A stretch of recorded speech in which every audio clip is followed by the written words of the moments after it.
Hi குட்டீஸ், பாட்டி வடை சுட்ட கதை பார்ட் 2 கேட்கலாமா? அடுத்த நாள் காலை அதே ஆலமரத்து கீழே பாட்டி சிரிச்சுக்கிட்டே வடை சுட ஆரம்பிச்சாங்க. ஆனா இந்த தடவை ஒரு வடைய மட்டும் சாதம் கஞ்சி வெல்லம் தடவி கொஞ்சம் ஸ்டிக்கியா வச்சாங்க. காக்கா வந்துச்சு, அந்த வடை எடுத்துச்சு. அடடா, வடைய வாயில வச்சதும் வாயில ஒட்டிக்கிச்சு. சாப்பிடவும் முடியல, போடவும் முடியல, கத்தவும் முடியல. அப்போ பாட்டி சிரிச்சுக்கிட்டே சொன்னாங்க, திருடினா இப்படித்தான் நடக்கும்.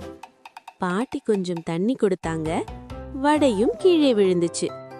பாட்டி மெதுவா சொன்னாங்க, காக்காவே, யாரோட பொருளையும் எடுத்து சாப்பிடக்கூடாது. திருட்டு நல்லதில்ல. அது சின்ன விஷயமா இருந்தாலும் பழக்கமா ஆகிடும். வேணும்னா கேளு, நான் தர்றேன்னு பாட்டி அன்போட சொன்னாங்க.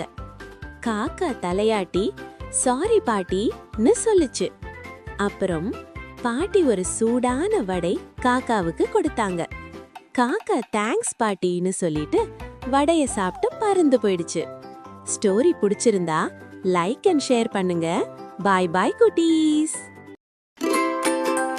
Thanks for watching. Subscribe for more.